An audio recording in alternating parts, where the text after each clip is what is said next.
El sol despiadado del mediodía castigaba el techo de zinc de la vieja cantina fronteriza, transformando el aire interior en un invernadero sofocante, cargado de olor a tabaco barato, cerveza rancia y sudor humano agrio. Moscardones zumbaban incesantemente sobre charcos de líquido derramado en la barra de madera carcomida, único sonido que competía con la respiración pesada de los hombres derrotados por el calor y el alcohol. En un rincón oscuro, casi fundida con las sombras de la pared, Isabela intentaba volverse invisible, encogiendo los hombros delgados bajo la tela percudida de su vestido remendado. Sus ojos, grandes y oscuros, barrían el ambiente con el terror de un animal acorralado que presiente el sacrificio inminente, fijándose en la espalda encorvada del hombre que debería protegerla, pero que ahora negociaba su destino como si ella fuera un saco de granos estropeado.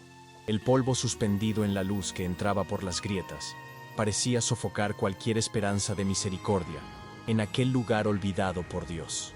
Las manos del padre de Isabela temblaban incontrolablemente sobre la mesa grasienta, no por el miedo a la deuda que se acumulaba, sino por la abstinencia del alcohol y por la fiebre de la codicia que le consumía el alma podrida. Sostenía las cartas gastadas con fuerza excesiva, los nudillos blancos, mientras el sudor corría por su frente sucia, goteando sobre el fieltro rasgado de la mesa de juego. Frente a él, acreedores con sonrisas desdentadas y ojos de coyote aguardaban el pago, sabiendo que el viejo no tenía ya ninguna moneda de plata en los bolsillos agujereados. El padre giró la cabeza lentamente, lanzando una mirada fugaz y calculadora a la hija encogida en el rincón, evaluando su juventud y belleza rústica, no con amor paternal, sino con la frialdad de un mercader desesperado. Aquella mirada, desprovista de cualquier humanidad, fue la primera puñalada en el corazón de Isabela, confirmando que su valor, para él, residía apenas en el precio que su carne podría recaudar. El silencio cayó sobre el salón como una sentencia de muerte cuando las puertas dobles de la entrada fueron abiertas con un golpe sordo, permitiendo que la silueta imponente de un hombre bloqueara la luz cegadora del desierto. Don Elías entró, y la temperatura en la sala pareció caer instantáneamente, congelando las risas y los murmullos de los borrachos que bajaban los ojos en señal de sumisión temerosa. No era solo un hombre rico, era una fuerza de la naturaleza, vestido con ropas de corte fino cubiertas por el polvo del camino, con cicatrices visibles que contaban historias de violencia y supervivencia. El sonido de sus botas pesadas contra el suelo de madera podrida resonaba con autoridad militar, cada paso retumbando en el pecho de Isabela como un redoble de tambor fúnebre. Se detuvo frente a la mesa de juego, su sombra tragándose al padre de Isabela, y el olor a cuero caro y pólvora que emanaba de él invadió el espacio, suplantando el hedor de la miseria local. Sin decir una palabra inicial, Elías observó la escena con un desdén absoluto, sus ojos oscuros e impenetrables, barriendo a los jugadores mediocres antes de posarse, pesados e indescifrables, sobre la figura temblorosa de Isabela en el rincón. El padre de ella, percibiendo la atención del hacendado, se levantó tambaleante, una sonrisa servil y grotesca deformando su rostro marcado por la bebida, y gesticuló hacia su hija con una mano sucia de tabaco. Su voz salió ronca y suplicante, ofreciendo la virtud y el trabajo de la joven a cambio del perdón de sus deudas astronómicas, describiéndola como una yegua saludable lista para ser domada. Isabela sintió que el estómago se le revolvía violentamente, la bilis subiendo a la garganta mientras escuchaba a su propia sangre, siendo regateada por algunas botellas de aguardiente y una ronda más de cartas. La humillación quemaba su piel más que el sol del desierto, y deseó, en aquel instante de horror absoluto, que el suelo, simplemente, se abriera y se la tragara para siempre. Don Elías no respondió inmediatamente al discurso patético del padre, manteniendo una expresión de piedra que no revelaba si sentía deseo, repulsión o una profunda y silenciosa piedad. Solo llevó la mano al cinturón, en un movimiento lento y deliberado que hizo que dos hombres en la mesa llevaran las manos a sus armas por instinto, antes de darse cuenta de que él sacaba un pesado saco de terciopelo. Con un gesto seco y desprovisto de ceremonia, arrojó el saco sobre la mesa. El sonido metálico y denso de las monedas de oro chocando con la madera resonó como un trueno en aquel silencio tenso. El saco se abrió ligeramente, revelando el brillo seductor del oro, una suma que aquellos hombres jamás verían en una vida entera de trabajo honesto o deshonesto. El padre de Isabela, Abrió los ojos de par en par, hipnotizado por el brillo, olvidándose instantáneamente de la existencia de su hija, su alma vendida allí mismo, sin siquiera un pedido de disculpas o una última mirada de despedida.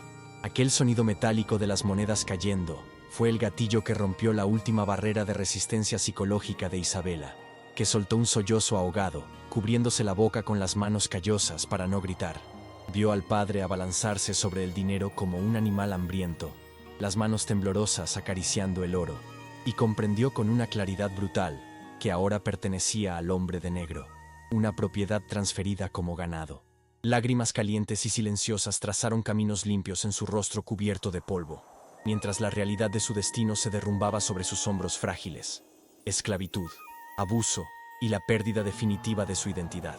Ella ya no era Isabela, la hija del campesino. Era solo un objeto comprado caro, un juguete nuevo para un hombre cuya reputación de crueldad era susurrada con pavor en toda la frontera. El mundo giró vertiginosamente a su alrededor, las paredes de la cantina pareciendo cerrarse para aplastarla. Elías ignoró la gratitud asquerosa del padre y se volvió abruptamente hacia Isabela, cruzando el espacio que los separaba con pasos largos que devoraban la distancia y el aire.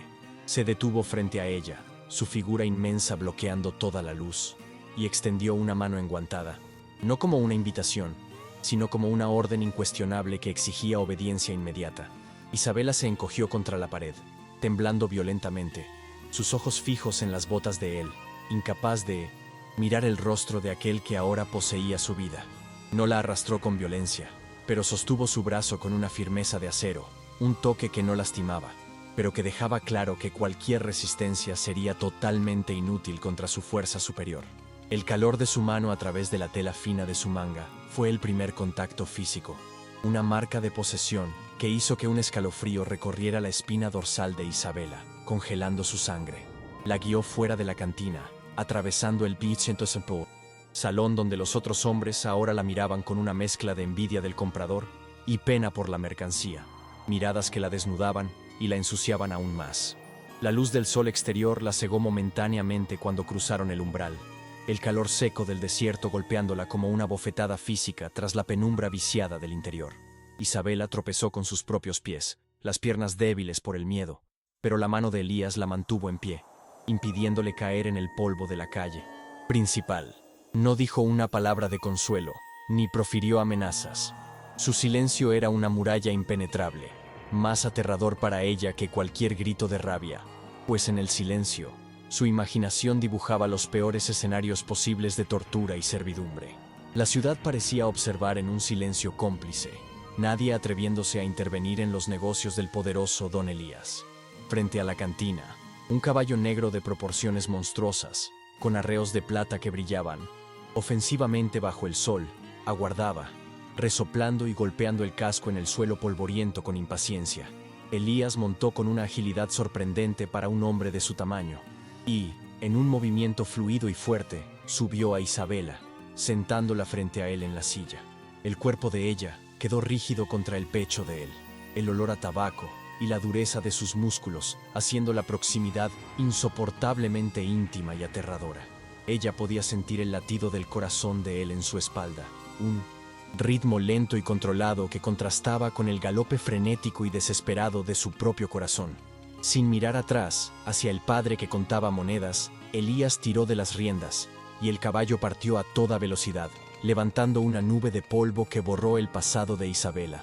El viaje a través del desierto fue una tortura psicológica, donde cada kilómetro recorrido la alejaba más de la única vida que conocía y la acercaba a lo desconocido terrible de la hacienda La Soledad. El viento caliente secaba sus lágrimas antes de que pudieran caer, y la vastedad del paisaje árido, con sus cactus retorcidos y rocas afiladas, parecía burlarse de su pequeñez e impotencia. Isabela mantenía los ojos cerrados la mayor parte del tiempo, rezando oraciones inconexas, pidiendo a la Virgen que la protegiera o que la dejara morir antes de que cayera la noche y comenzaran las verdaderas pruebas. Imaginaba cadenas, sótanos oscuros y látigos, construyendo en su mente un calabozo de horrores basado en las historias que oía sobre los hombres ricos y sus caprichos crueles. La respiración de Elías sobre sus cabellos era un recordatorio constante de que no tenía escapatoria, atrapada entre los brazos de su captor y la inmensidad mortal del desierto. Al atardecer, cuando el cielo sangraba en tonos de violeta y naranja quemado, los portones monumentales de la hacienda surgieron en el horizonte, alzándose como una fortaleza inexpugnable contra la naturaleza salvaje. Muros altos de piedra, guardias armados en las torres y un jardín exuberante que desafiaba la sequía local indicaban un poder absoluto y aislado del resto del mundo.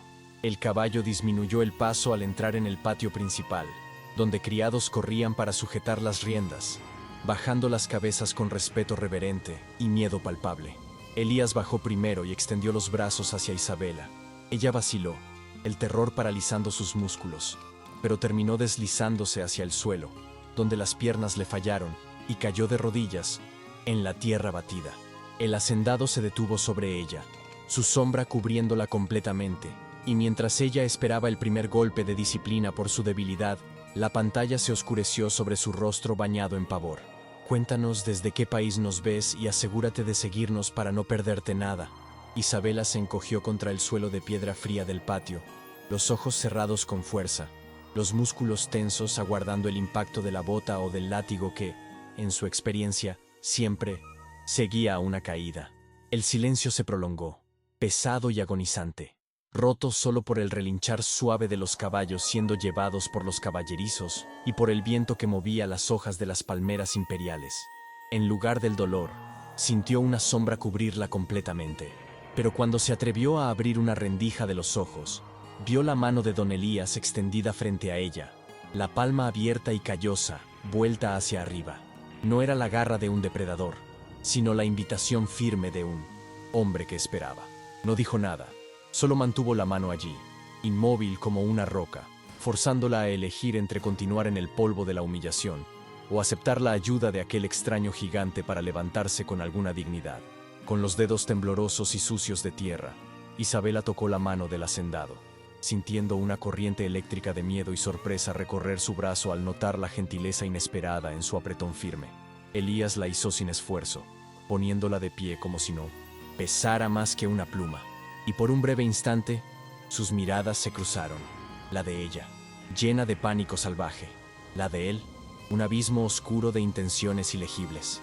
No sonrió, ni suavizó la expresión severa de su rostro marcado por el sol, pero ajustó el chal de ella sobre los hombros, con un cuidado casi irreverente que contradecía su reputación brutal.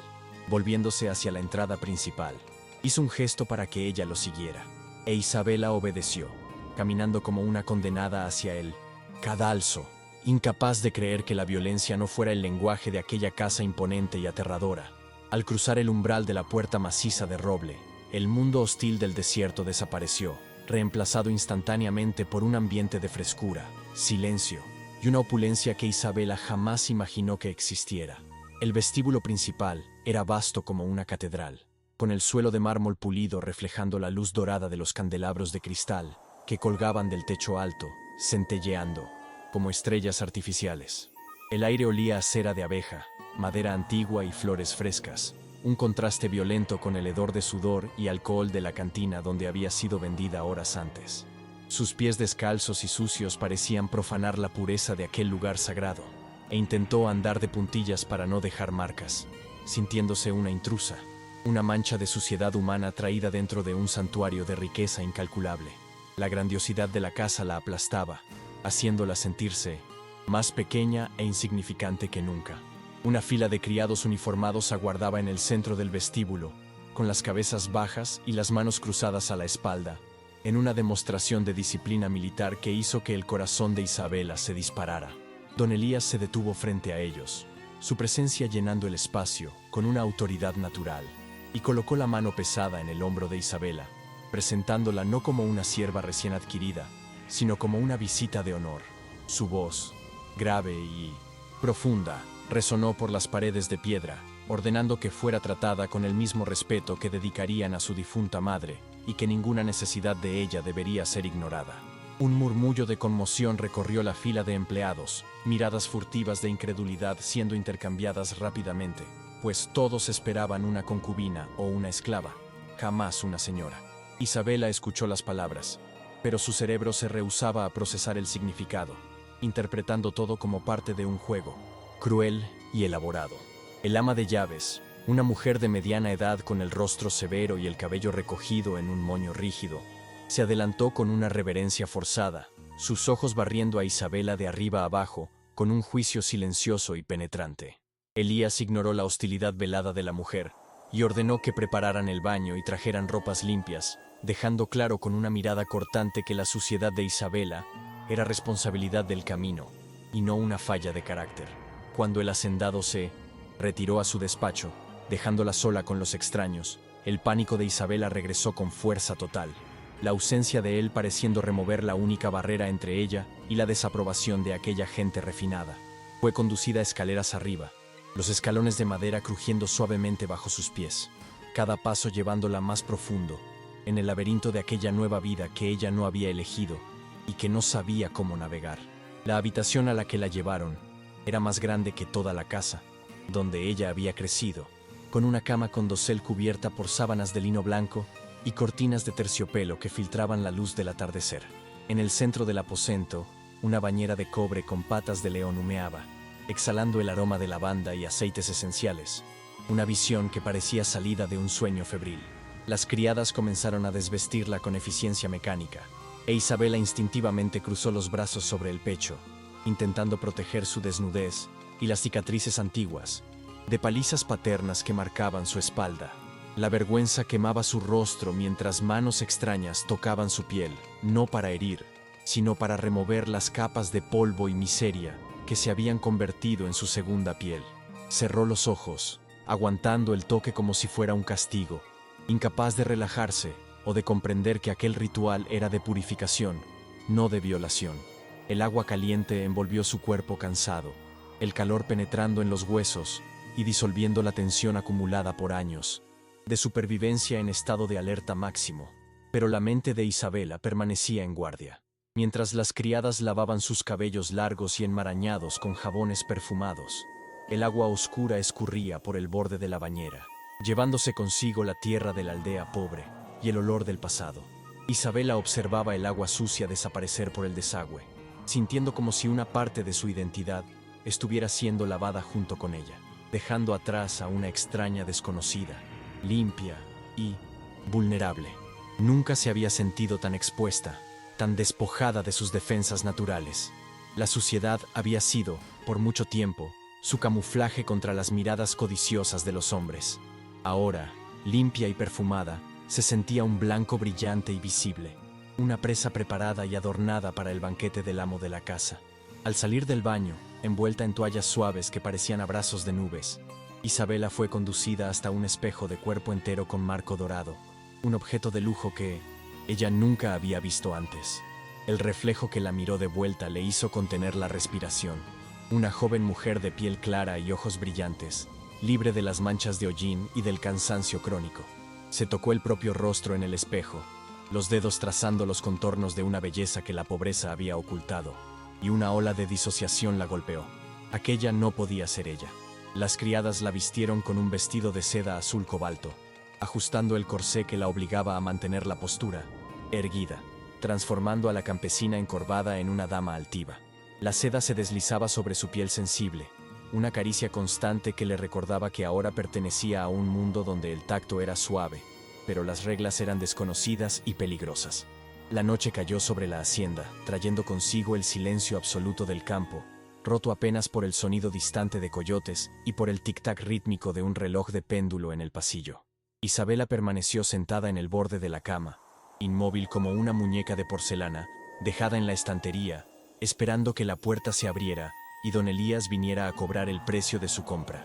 Cada ruido en la casa hacía que su corazón se disparara, su mente proyectando escenarios de violencia que nunca se concretaban, aumentando la tortura de la espera. No lograba dormir, la comodidad del colchón pareciendo una trampa, y la belleza de la habitación, una jaula dorada.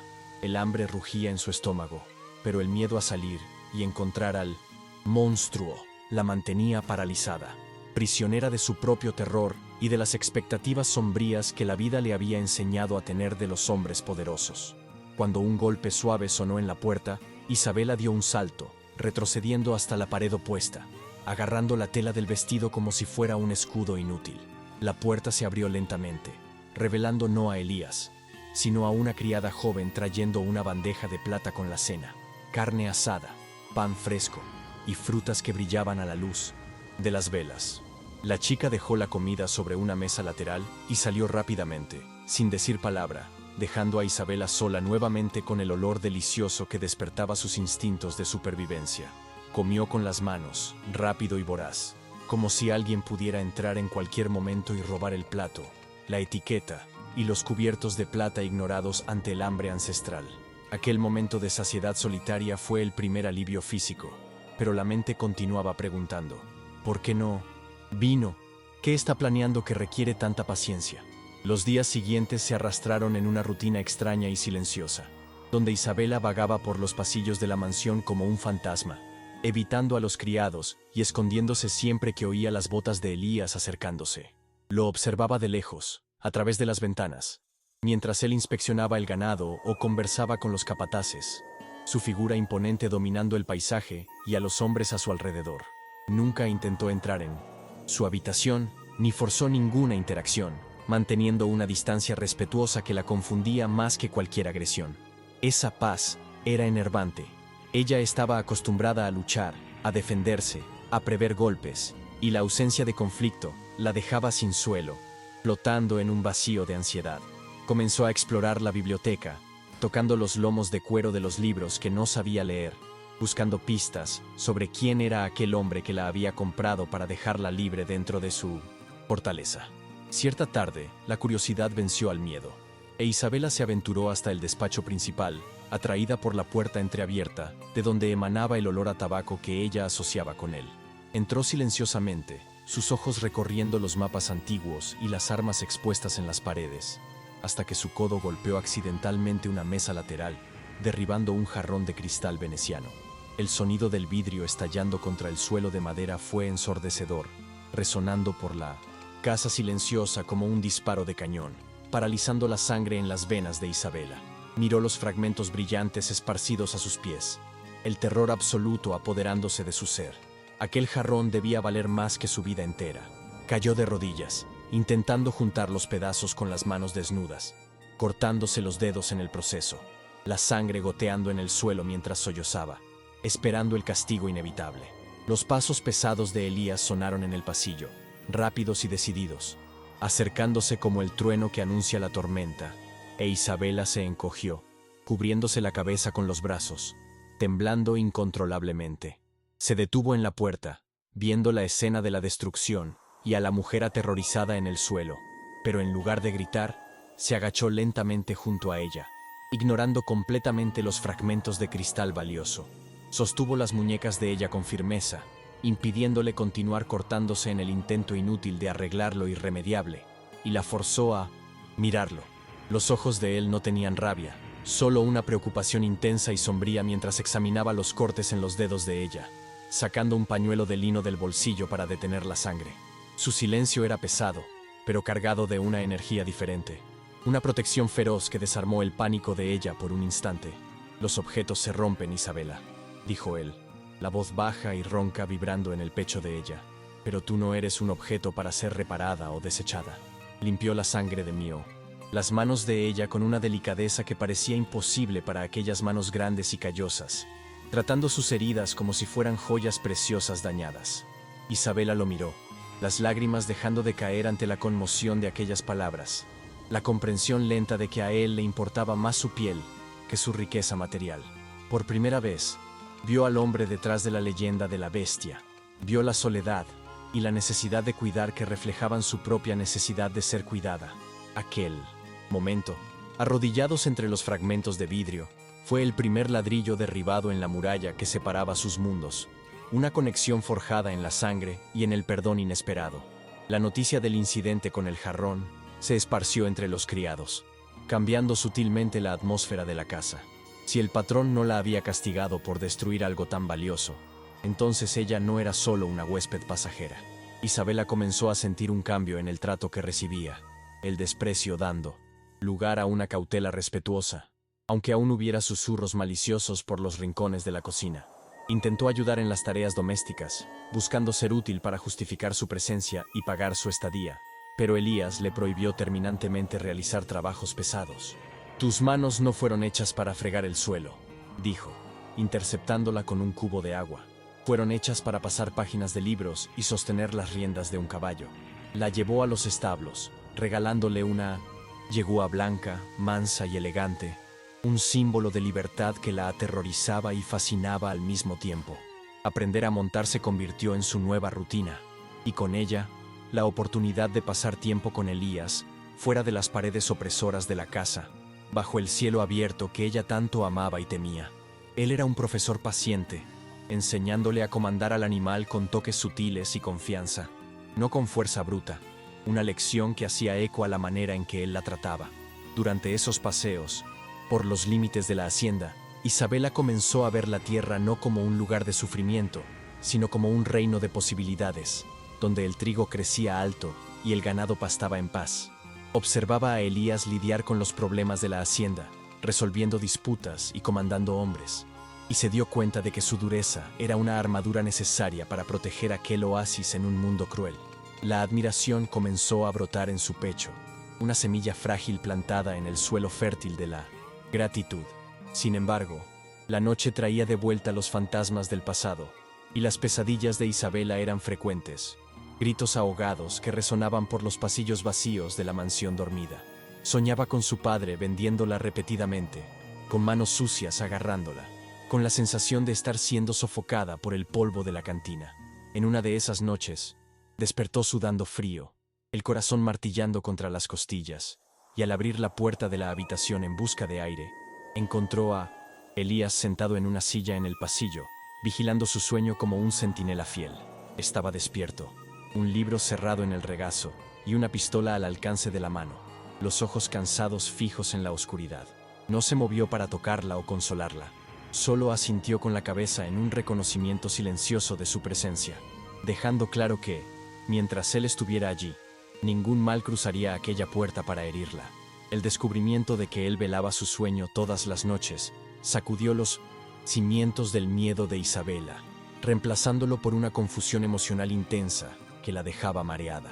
¿Por qué un hombre rico y poderoso perdería su sueño para proteger a una campesina comprada? La respuesta parecía estar en los ojos tristes de él, que a veces la observaban cuando pensaba que ella no estaba viendo. Una mirada de quien busca redención a través de la preservación de la inocencia ajena. Comenzó a dejar la puerta de la habitación entreabierta, una invitación silenciosa y tímida que decía: «Confío en ti». Un gesto pequeño que para Elías valía más que todo el oro de sus cofres. La barrera física entre ellos permanecía, pero la barrera emocional comenzaba a presentar grietas por donde pasaba la luz del afecto, iluminando los rincones oscuros de ambas almas solitarias. Pero la paz de la hacienda, la soledad no podía durar para siempre. El mundo exterior, envidioso y cruel, pronto comenzó a golpear los portones fortificados exigiendo satisfacción. Llegó una invitación para el baile anual del gobernador, un evento que reunía a toda la élite de la región, donde la presencia de don Elías era esperada y su ausencia sería notada y criticada. Mostró la invitación a Isabela con renuencia, sabiendo que llevarla sería exponerla a los lobos de la sociedad, pero dejarla en casa sería confirmar su estatus de amante escondida. Dejó la elección en manos de ella, ofreciéndole la oportunidad de enfrentar al mundo a su lado o de permanecer en la seguridad de las murallas. Isabela miró el papel timbrado, sintiendo el peso de la decisión. Ir significaba enfrentar las miradas que la desnudaban. Quedarse significaba aceptar la vergüenza. Con las manos temblorosas, tocó el brazo de Elías y asintió, eligiendo la batalla. La preparación para el baile fue una operación de guerra disfrazada de tocador, con costureras venidas de la ciudad, para ajustar un vestido de seda roja que parecía haber sido tejido con hilos de sangre y fuego. Isabela se miraba en el espejo y veía a Ino de Ciencia, una reina, pero por dentro se sentía la misma niña sucia de la cantina, temiendo que en cualquier momento alguien señalara con el dedo y revelara su fraude. Elías entró en la habitación cuando ella estaba lista, vistiendo su mejor traje negro, y se detuvo, momentáneamente sin aliento ante la transformación de la mujer que él había rescatado. Se acercó y colocó un collar de diamantes alrededor de su cuello, la frialdad de las piedras contrastando con el calor de la piel de ella. «Van a mirar», susurró cerca de su oído. Pero tú solo necesitas mirarme a mí. Yo seré tu escudo y tu ancla. El viaje en carruaje hasta la ciudad fue silencioso. La tensión dentro del vehículo casi palpable, mientras Isabela apretaba las manos enguantadas hasta que los nudillos se pusieron blancos. El sonido de las ruedas sobre las piedras del camino parecía una cuenta regresiva para el juicio final, y a cada kilómetro, su confianza oscilaba como la llama de una vela al viento. Elías mantuvo la mano sobre la de ella durante todo el trayecto, un punto de contacto firme que le impedía desmoronarse, transmitiéndole su fuerza y su indiferencia arrogante por la opinión ajena. Cuando llegaron al palacio del gobernador, las luces y la música se filtraban por las ventanas, y una multitud de curiosos se aglomeraba en la entrada, ansiosa por ver quién acompañaba al recluso y temido hacendado. La puerta del carruaje se abrió, y el mundo contuvo la respiración. Isabela bajó, apoyada en el brazo de Elías, y el murmullo de la multitud cesó instantáneamente, reemplazado por un silencio conmocionado ante la belleza y la altivez de aquella mujer desconocida. Caminaron por la alfombra roja, sintiendo las miradas como agujas en la piel, juicios silenciosos siendo intercambiados detrás de abanicos y copas de champán. ¿Quién es ella? ¿No es la hija del borracho? Miren las joyas. Los susurros comenzaron a surgir, venenosos y audibles, pero Isabela mantuvo la barbilla en alto, enfocada solo en la respiración rítmica de Elías a su lado. Caminaba con la cabeza erguida, desafiando a cualquiera a decir una palabra contra ella, su postura transformando su entrada en una declaración de poder. Ella estaba con él, y eso bastaba. Dentro del salón de baile, la atmósfera era sofocante, el aire cargado de perfumes caros e hipocresía social, donde sonrisas falsas escondían dientes afilados listos para destrozar reputaciones. Un grupo de damas de la sociedad se acercó, liderado por la esposa del banquero local, una mujer cuyos ojos brillaban con malicia calculada al reconocer vagamente los rasgos de Isabela. «Don Elías», dijo con una sonrisa dulce y venenosa. «Qué sorpresa verlo. Y con una compañía tan exótica. ¿Dónde encontró el señor tal joya? ¿En algún mercado local?» El insulto fue sutil, pero cortante como una hoja de afeitar, buscando recordar a todos el origen humilde de Isabela. El salón entero se detuvo para escuchar la respuesta, la tensión vibrando en el aire como una cuerda de violín a punto de romperse. Isabela sintió las lágrimas quemar sus ojos, la vergüenza antigua amenazando con tragarla, pero la mano de Elías apretó la suya con fuerza, impidiéndole bajar la cabeza. Miró a la mujer con un desprecio frío y absoluto, su voz sonando clara y calmada en el salón silencioso. «La encontré donde las verdaderas reinas son forjadas, señora, en la adversidad, donde el carácter vale más que el apellido», respondió, elevando el tono apenas lo suficiente para que todos oyeran. «Y ella no es una joya que se compra, es la dueña de mi casa y de todo lo que poseo. Quien la insulta, me insulta a mí». La declaración cayó como una bomba, silenciando las risas y transformando el desprecio en conmoción y miedo reverente. No esperó una réplica, dando la espalda a la alta sociedad y conduciendo a Isabela hacia el centro del salón, donde la orquesta, nerviosa, comenzó a tocar un vals lento. Puso la mano en la cintura de ella, atrayéndola hacia sí, y comenzaron a bailar, girando en un mundo solo de ellos, aislados por la barrera invisible de su amor naciente y de su afrenta pública. Isabela lo miró a los ojos y vio, por primera vez, no al Salvador o al amo, sino al hombre que la amaba lo suficiente como para enfrentar al mundo entero por ella. El miedo se disolvió, reemplazado por un vértigo dulce. Ella no estaba cayendo en el abismo, estaba volando. Su baile fue un acto de rebelión, un vals de victoria sobre el prejuicio y el pasado. El regreso a la hacienda esa noche fue diferente. El silencio en el carruaje no era más de tensión, sino de una intimidad cómplice y confortable. Isabela recostó la cabeza en el hombro de Elías, exhausta por la batalla emocional, pero sintiéndose extrañamente ligera, como si hubiera dejado un peso muerto en el salón de baile. Él besó la parte superior de su cabeza, un gesto simple y tierno que selló la promesa hecha frente a todos. Eran un frente unido. Al llegar a casa, los portones se abrieron no para la prisionera y el carcelero, sino para el señor y la señora, regresando a su santuario. Sin embargo, mientras subían las escaleras, una sombra se movió en los jardines, un bulto observando con ojos de codicia y odio, recordando que el pasado no se rinde tan fácilmente sin una lucha final. El día siguiente, amaneció con una calma engañosa, la luz del sol bañando la hacienda en oro, mientras Isabela caminaba por los jardines, sintiéndose por primera vez verdaderamente en casa. Se detuvo para oler las rosas, sonriendo a un jardinero que se quitó el sombrero en respeto genuino, la barrera entre ella y los criados finalmente comenzando a desmoronarse tras la demostración pública de Elías. Pero la paz fue interrumpida por el sonido de cascos galopando furiosamente hacia la entrada, un ritmo caótico que anunciaba problemas. Uno de los guardias corrió hacia la casa principal, pálido y jadeante, trayendo noticias que harían helar la sangre de Elías. El padre de Isabela había sido visto en la ciudad, borracho y gritando a quien quisiera escuchar que su hija había sido secuestrada y mantenida en cautiverio contra su voluntad. La acusación era absurda, pero peligrosa. En una sociedad regida por el honor y por la ley de los hombres, la palabra de un padre, incluso un miserable, tenía peso legal sobre la libertad de una hija soltera. Elías recibió la noticia en el despacho, los puños cerrados sobre la mesa de roble, la vena de su sien palpitando con una rabia contenida que prometía violencia. Sabía que el viejo no quería a la hija de vuelta, quería solo extorsionar más dinero, usando la nueva reputación de Isabela como palanca para su codicia insaciable. Pero ceder sería admitir culpa, y luchar significaba exponer a Isabela a un tribunal público humillante. Miró por la ventana, viendo a Isabela en el jardín, inocente de la tormenta que se aproximaba, y juró silenciosamente que mataría a cualquiera que intentara quitársela, aunque eso le costara su alma o su libertad.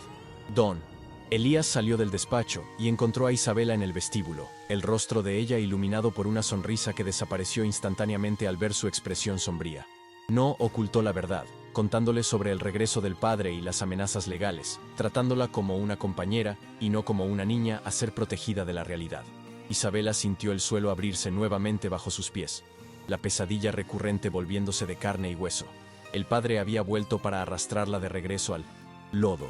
Pero esta vez, al mirar a Elías, no vio solo el miedo reflejado, vio también una determinación feroz. Respiró hondo, tragándose el terror, y tomó una decisión que cambiaría el curso de sus vidas. Ella no se escondería detrás de las faldas de la hacienda. «Déjalo venir», dijo, la voz temblorosa pero firme, sorprendiéndose a sí misma y a Elías con su valentía recién descubierta. «Él me vendió como un objeto, pero yo no soy más aquella niña. Si él quiere una guerra, tendrá una guerra, pero no contra ti, Elías, contra mí». El hacendado la miró con una mezcla de asombro y orgullo avasallador, dándose cuenta de que la flor delicada que él había traído del desierto había creado espinas de acero. La transformación estaba completa. La víctima había muerto en el camino, y en su lugar había nacido una matriarca lista para defender su territorio y su amor con uñas y dientes. La batalla final no sería librada con armas, sino con la verdad desnuda y cruda de una hija contra su padre. Antes de 1950. Seguir. Recuerda dejar tu like y suscribirte para más contenido como este. Vamos con la siguiente parte. La mañana siguiente en la hacienda La Soledad, amaneció con una tensión eléctrica. El aire quieto y pesado como si la propia naturaleza contuviera la respiración en anticipación al enfrentamiento inevitable. Nubes de tormenta se acumulaban en el horizonte, pintando el cielo de un gris plomo que contrastaba violentamente con los colores vivos de las bugambilias en el jardín, creando un escenario de belleza amenazadora. Isabela observaba desde el balcón el portón principal, sus manos apretando la barandilla de piedra hasta que los dedos se pusieron blancos. Pero sus ojos estaban secos y enfocados. Ya no temblaba. El miedo que la había paralizado durante toda la vida había sido quemado por el fuego de la indignación y templado por el amor silencioso de Elías. Sabía que aquel momento definiría no solo su futuro, sino la verdad de en quién se había convertido. La niña asustada estaba muerta. El sonido de gritos y golpes en el portón de hierro rompió el silencio de la mañana, una cacofonía vulgar que manchaba la paz de aquel santuario e hizo que los pájaros volaran asustados de los árboles.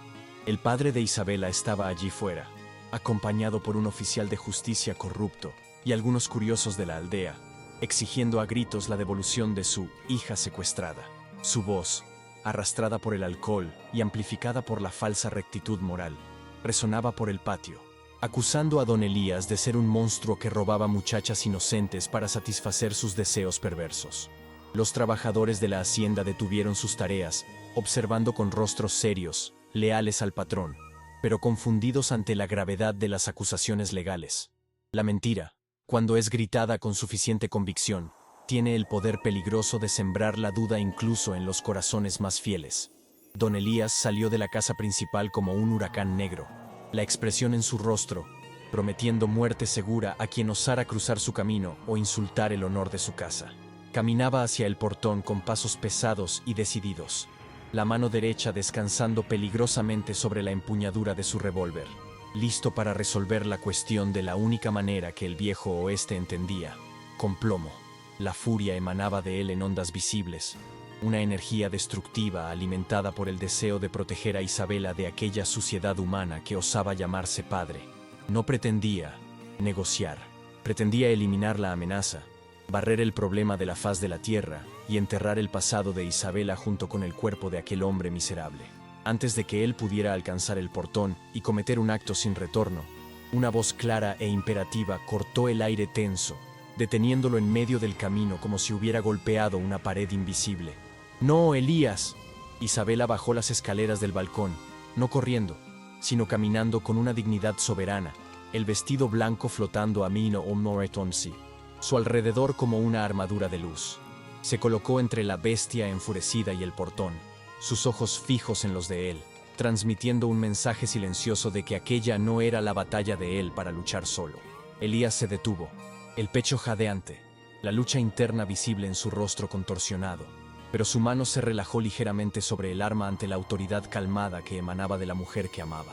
Isabela se volvió hacia los guardias y ordenó, con una voz que no admitía contestación, que abrieran los portones, un comando que hizo a todos dudar y mirar a Elías en busca de confirmación. El hacendado, tras un segundo de tensión insoportable, asintió brevemente con la cabeza, cediéndole el mando de la situación a ella, en un gesto de confianza suprema que valía más que 1000 juramentos de amor. Los portones se abrieron con un chirrido metálico agudo, revelando la figura patética y sucia del padre, que sonrió triunfante al ver el paso libre, creyendo que el miedo había vencido. Entró en el patio con arrogancia, el oficial de justicia pisándole los talones, pero su sonrisa vaciló al ver a Isabela parada allí, no como la hija sumisa que él conocía, sino como una extraña poderosa. «¡Hija mía!», exclamó el padre, abriendo los brazos en un gesto teatral y grotesco, intentando actuar para la pequeña audiencia de espectadores, fingiendo un alivio y un amor que nunca había sentido.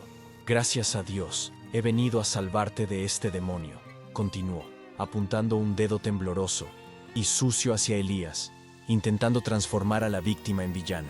Isabela permaneció inmóvil, no retrocedió ni un centímetro, dejando que él se acercara, hasta que el olor agrio a aguardiente que emanaba de él la golpeara, trayendo memorias nauseabundas.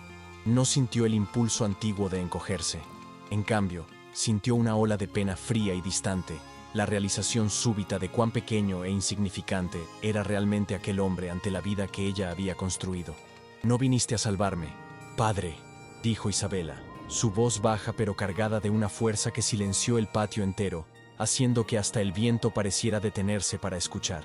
«Viniste porque el dinero que recibiste por mi carne se acabó, y tu sed volvió a secar tu garganta y tu alma». Las palabras golpearon al hombre como piedras, desmontando su narrativa de padre preocupado y exponiendo la verdad cruda de su codicia frente a todos.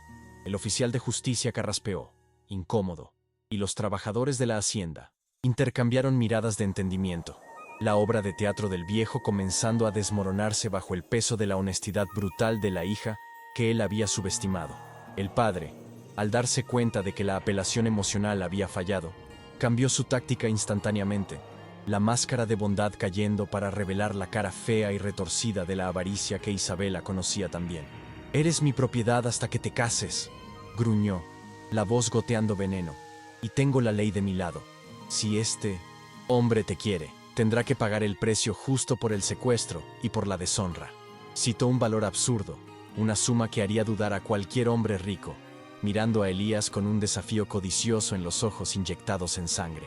No quería a la hija, quería la fortuna del hacendado, usando el cuerpo de ella como moneda de cambio por segunda vez, sin la menor sombra de remordimiento o vergüenza. Don Elías dio un paso al frente, la paciencia agotada. la mano volviendo al arma, listo para silenciar aquella insolencia con sangre. Pero Isabela puso la mano en su pecho, deteniéndolo nuevamente. No vale la bala, Elías, ni la mancha en tu alma, susurró, mirando profundamente a los ojos del hombre que la había protegido, calmando la tormenta dentro de él con su propia serenidad. Luego, se volvió hacia su padre, con una mirada de desprecio tan absoluto que lo hizo retroceder instintivamente. ¿Quieres dinero?, preguntó, la voz cortante como vidrio roto. ¿Quieres vender lo que nunca te perteneció, solo para alimentar el vicio que te consume? «¡Tengo derechos!», gritó el padre, desesperado, sintiendo el control de la situación escurrirse por entre sus dedos sucios, apelando a la autoridad del oficial que ahora parecía querer estar en cualquier otro lugar. «¡Soy tu padre! ¡Yo te di la vida!», blandió, usando la biología como un arma de posesión, ignorando los años de negligencia y abuso. Isabela rió, un sonido seco y sin alegría que resonó aterradoramente por el patio. «Me diste la vida, y luego me vendiste por 30 monedas de plata en una mesa de juego», rebatió, exponiendo el crimen original para que el mundo oyera. «Aquel día, dejaste de ser mi padre, y te convertiste solo en el mercader de mi desgracia». Isabela extendió la mano hacia Elías, sin desviar la mirada del hombre frente a ella, y pidió: «Dame el saco de monedas, Elías. El pago final».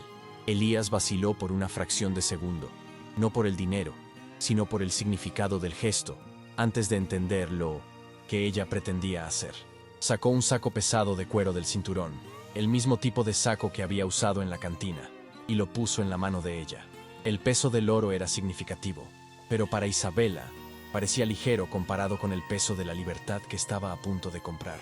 Sostuvo el saco frente al padre, viendo sus ojos brillar con la lujuria del oro, la codicia superando cualquier vestigio de dignidad humana que aún pudiera quedar en él. «Aquí está lo que amas más que a tu propia carne», declaró Isabela, la voz vibrando con un poder final e irrevocable. «Aquí está el precio de tu honor, de tu paternidad y de tu futuro». El padre extendió las manos temblorosas, listo para recibir el pago, una sonrisa victoriosa deformando sus labios agrietados, creyendo haber ganado el juego.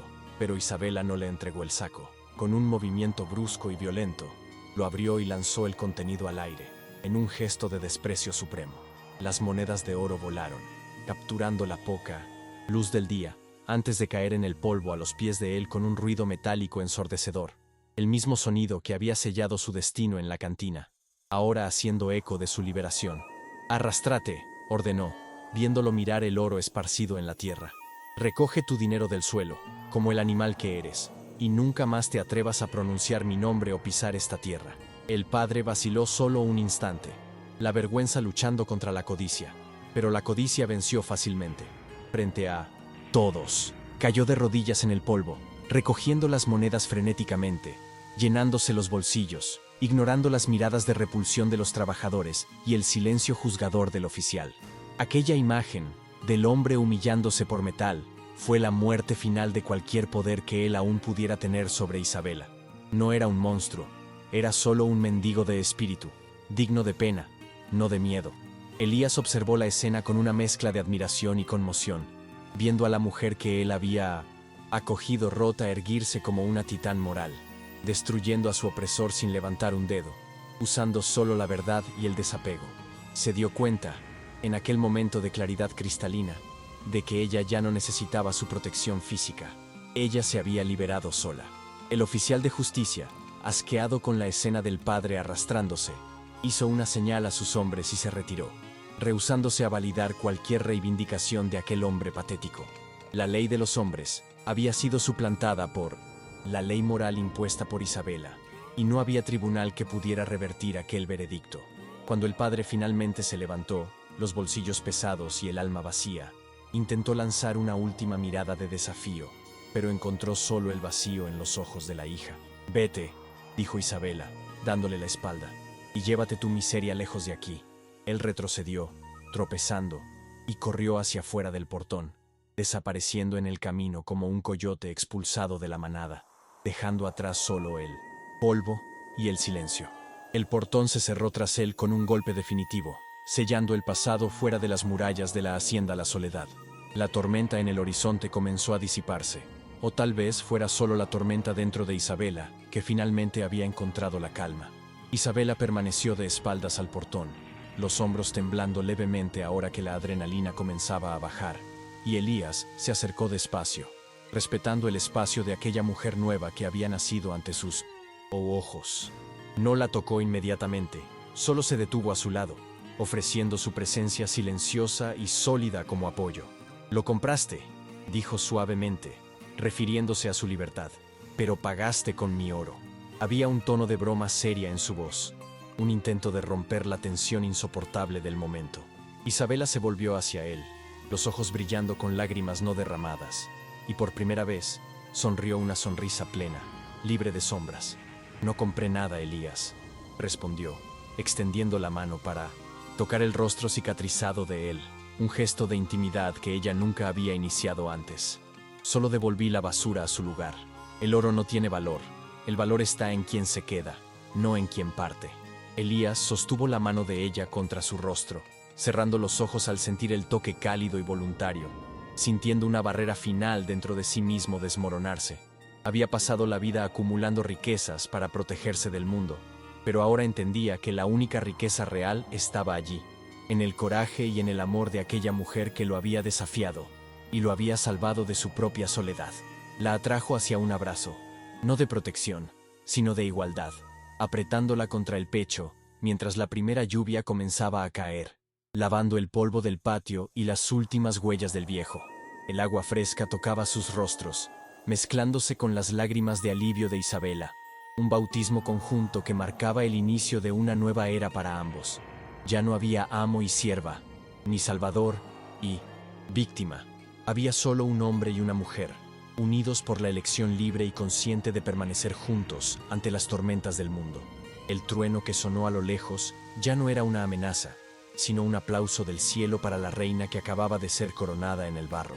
Los trabajadores, viendo la escena, se quitaron los sombreros silenciosamente y volvieron al trabajo, reconociendo tácitamente la nueva autoridad de Isabela.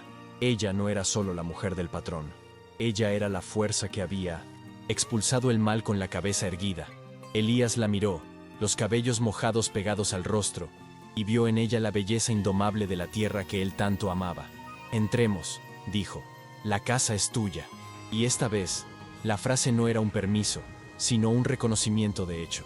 Isabela asintió, tomó la mano de él y caminó hacia la entrada principal, sus pasos resonando no con miedo, sino con la certeza de quien finalmente ha encontrado su lugar en el mundo.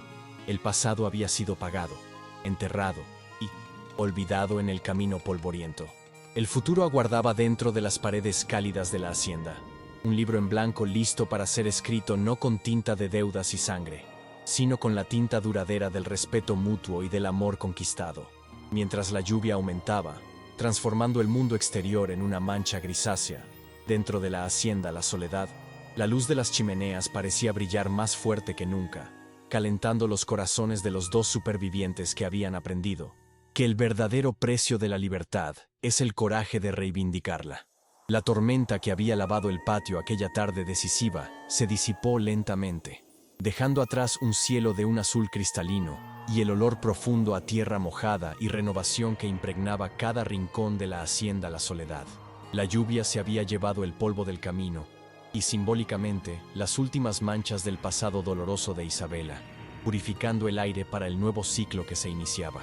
Dentro de la casa, el lino decía: silencio ya no era opresor o cargado de miedo, sino una quietud confortable y compartida, como el respiro aliviado de quien finalmente llega a puerto seguro tras una larga travesía en mar revuelto.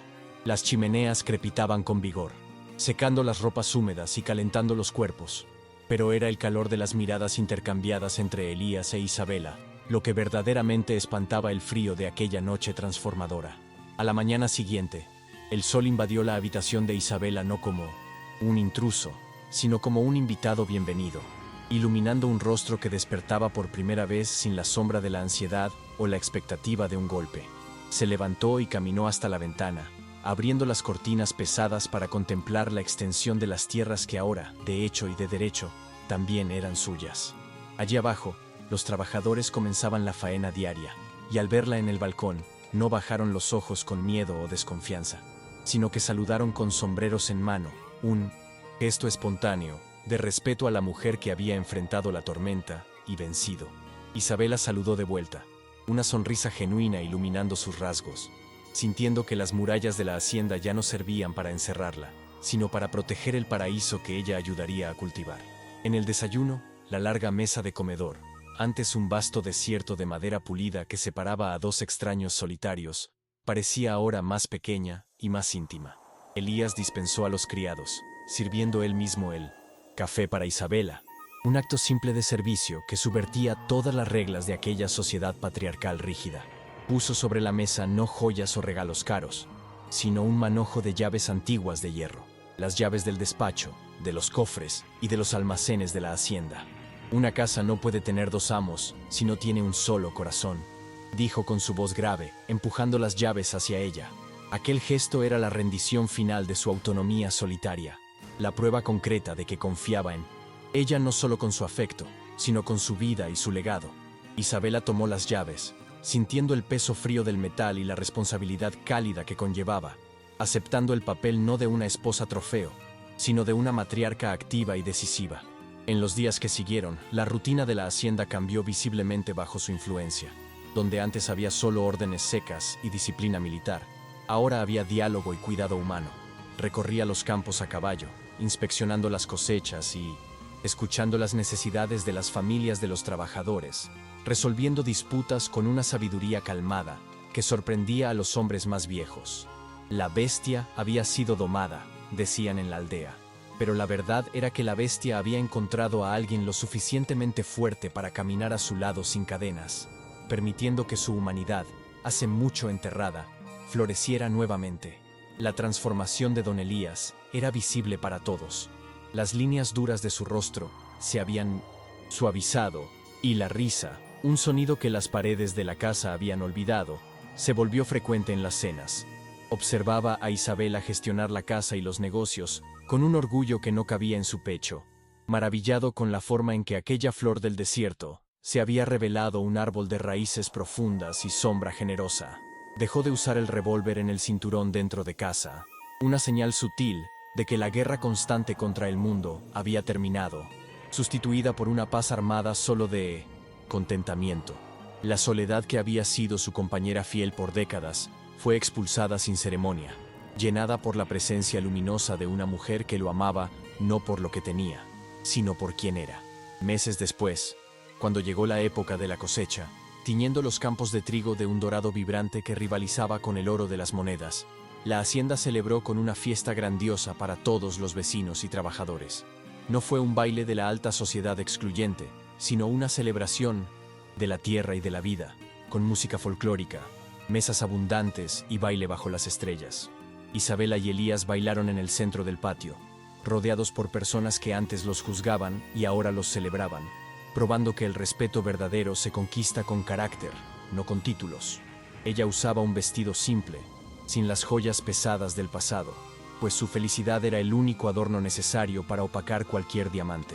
Giraban en armonía, dos sobrevivientes que habían transformado sus cicatrices en mapas para encontrarse el uno al otro.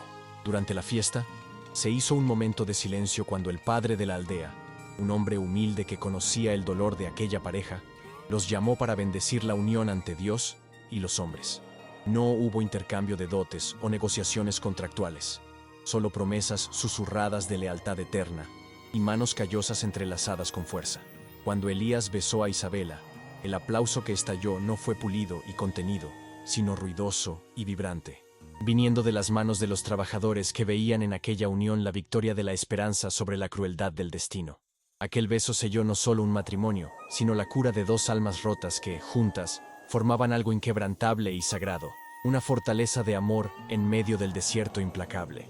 Aquella noche, tras cesar la música y apagarse las últimas luces de la fiesta, Isabela y Elías caminaron hasta el portón principal, el mismo lugar donde su padre había sido expulsado y donde su libertad había sido comprada. Miraron hacia el camino oscuro que se extendía hacia el horizonte, vacío de amenazas, e Isabela sintió una gratitud profunda invadir su ser. Pensó en el padre, no con odio, sino con una indiferencia distante. como si recordara una pesadilla antigua que perdió el poder de asustar a la luz del día. El mal que él había intentado hacer sirvió solo como el fuego que templó el acero de su espíritu y la empujó a los brazos del único hombre capaz de valorarla. Verdaderamente, Elías rompió el silencio de la noche, su voz suave mezclándose con el canto de los grillos. «Creíste que yo te salvé aquel día en la cantina», dijo, mirando las estrellas. «Pero la verdad es que yo me estaba ahogando en oro y soledad, y tú fuiste la mano que me sacó a la superficie». Isabela apretó el brazo de él, recostando la cabeza en su hombro, comprendiendo finalmente que la salvación había sido mutua. Él le había dado un techo y protección. Ella le había dado un hogar y un propósito. El dinero había sido el medio de la transacción, pero el amor había sido la moneda real, que había pagado el rescate de ambos. Una moneda que nunca se devaluaba y que se multiplicaba cuanto más se gastaba. Al día siguiente, Isabela tomó una decisión final para cerrar el ciclo de su pasado traumático. Pidió a Elías que fundiera las monedas de oro restantes, aquellas que simbolizaban el precio de su compra y que habían sobrado en los cofres, y las transformara en algo nuevo. El herrero de la hacienda trabajó por días, y el resultado fue una campana de bronce y oro, que fue instalada en la torre más alta de la capilla de la hacienda. Aquella campana no tocaría para anunciar peligro o marcar horas de trabajo forzado, sino para llamar a la comunidad a celebrar la vida, la fe y la unión. Su sonido, claro y cristalino, resonaría por todo el valle como un recordatorio constante de que el dolor puede ser transformado en música. La hacienda La Soledad, irónicamente manteniendo su nombre antiguo, se convirtió en el lugar menos solitario de la frontera, una casa llena de risas, niños corriendo por los pasillos y viajeros buscando refugio. La leyenda de la bestia y de la joven vendida fue reescrita por el pueblo, transformándose en un cuento de hadas fronterizo sobre redención y amor verdadero. Isabela nunca olvidó de dónde venía, manteniendo la humildad y la compasión como sus guías, garantizando que ninguna mujer o niño en sus tierras sufriera lo que ella sufrió. Usó su poder no para oprimir, sino para levantar a los caídos, convirtiéndose en la madre que nunca tuvo y la protectora que siempre deseó ser. Cierta tarde, años después, Isabela se encontró nuevamente frente al espejo donde había visto su reflejo limpio por primera vez. Las arrugas finas alrededor de sus ojos contaban historias de risas y preocupaciones maternas, y sus cabellos tenían hilos de plata mezclados con el negro, pero ella nunca se había sentido tan bella. Elías apareció detrás de ella, en el reflejo, sus propios cabellos ahora blancos como la nieve, pero sus brazos aún fuertes envolviéndola con la misma devoción del primer día. No necesitaban palabras. El reflejo mostraba todo lo que necesitaban saber. Dos sobrevivientes que construyeron un imperio de afecto sobre las ruinas de sus pasados. Salieron al balcón para ver la puesta de sol, el cielo pintado con los mismos colores violentos del día en que ella había llegado, pero que ahora parecían solo una obra de arte divina. Un caballo negro y una yegua blanca pastaban juntos en el campo, sus siluetas recortadas contra la luz naranja, libres y salvajes. Isabela sostuvo la mano de Elías, sintiendo la alianza simple en su dedo, y respiró hondo el aire fresco de la noche que llegaba. El mundo exterior podía ser cruel, lleno de hombres que vendían almas por monedas, pero allí dentro, en aquel pedazo de tierra bendecido, el amor era la ley suprema e inviolable. La historia de Isabela y Elías enseñó a aquella tierra árida una lección que resonaría por generaciones. El valor de un ser humano no reside en el precio que el mundo pone sobre su cabeza, sino en la dignidad que carga en su corazón. El oro puede comprar tierras, ganado y silencio, pero jamás podrá comprar la lealtad de una mirada o la paz de un sueño tranquilo. La verdadera riqueza, descubrieron ellos, es tener a alguien que conozca tus peores cicatrices y aún así te trate como la obra más preciosa de la creación. Y así, la niña que valía algunas monedas se convirtió en la reina impagable de su propio destino. El sol finalmente desapareció en el horizonte, sumergiendo la hacienda en la penumbra suave del crepúsculo, pero la luz en las ventanas de la casa principal permaneció encendida, brillando como un faro de esperanza en la vastedad oscura del desierto. La cámara se aleja lentamente, mostrando la grandiosidad de la hacienda, ahora un símbolo de vida y no de poder aislado, mientras el sonido de la campana de oro toca una única vez, vibrando en el aire nocturno. La imagen se oscurece despacio, dejando solo la sensación de calor y la certeza de que Mientras haya amor capaz de rescatar, ninguna vida está verdaderamente perdida o vendida. Si esta historia te impactó, suscríbete a nuestro canal. Que Dios te bendiga.